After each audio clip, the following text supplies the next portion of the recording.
खाकी के रौब के आपने कई किस्से सुने होंगे। इन किस्सों में कार्रवाई का आश्वासन भी मिला होगा, लेकिन क्या आश्वासनों से आगे बढ़कर मामलों में कार्रवाई हुई है? शायद नहीं, क्योंकि अगर समय रहते गुंडागर्दी करने वाले पुलिसकर्मियों पर कार्रवाई हुई होती तो लगातार इसकी तस्वीरें सामने नहीं आती। नया मामला सहारनपुर से सामने आया है। यहाँ पुलिस की गुंडागर्दी की तस्वीरें कैमरे में कैद हो चली हैं। इन तस्वीरों में साफ देखा जा सकता है कि पुलिस आम जनता के साथ किस तरह का व्यवहार करती है। पुलिस पर आरोप है कि मामूली सी कहासुनी पर दो युवकों की उसने पिटाई कर दी। बताया जा रहा है कि दोनों युवक किसी बात को लेकर आपस में बहस कर रहे थे और इसी बात पर पुलिस ने इन युवकों पर पिटाई कर दी। फिलहाल ऐसे पुलिसकर्मियों के रौब कैसे सुधरेंगे, ये एक बड़ा सवाल है।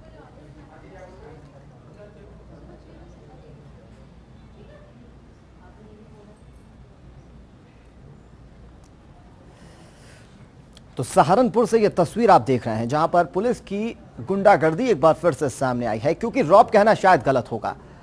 दो युवक आपस में किसी बात को लेकर कहासुनी हुई थी इन दोनों के बीच में, और पुलिस को पूरा मामला समझने की बजाय रौब दिखाते हुए यहां पर देखा गया।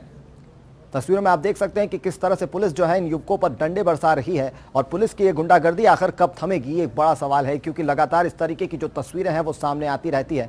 अब तस्वीरों में आप ये भी देखिए कि दरोगा जी कैसे कुर्सी पर बैठे हुए हैं और युवक को नीचे बिठाया हुआ है, और उसके बाद इनकी धुनाई कर दी जाती है। और वजह इतनी सी कि ये दोनों युवक आपस में बहस कर रहे थे। अब जरूरी इस चीज की थी कि पुलिस इस पूरे मसले को ना कि पूरे चौराहे पर सुलझाए, बल्कि थाने ले जाकर इस पूरे मसले को समझे, और उसके बाद अगर जरूरत है कार्रवाई की तो उस कार्रवाई को करे। लेकिन पूरे चौराहे पर आखिर ये कौन सा इंसाफ पुलिस कर रही है, ये एक बड़ा सवाल है। सहारनपुर से यह तस्वीर सामने आई है, जहां पर कहा जा सकता है कि वर्दी का रौब जो है वो थमने का नाम नहीं ले रहा है। आपस में बहस कर रहे दो युवकों की पिटाई पुलिस करती हुई नजर आई। हालांकि जब कैमरा पुलिस के पास पहुंचा तो फिर पुलिसकर्मियों ने पिटाई रोक दी, और उसके बाद जो कानूनन कार्रवाई होती है उसे करने की बात कहने लगी। देखिए अब कैमरा सामने आ चुका है तो किस तरह से पुलिसकर्मी जो है वो तितर बितर हो गए, लेकिन जब तक उन्हें ये नहीं पता था कि कैमरा वहां पर नहीं पहुंचा है तब तक वे युवक की पिटाई कर रहे थे, और शायद इसका अंदाजा इल्म उन्हें नहीं होता तो फिर शायद ये कार्रवाई उनकी जारी रहती।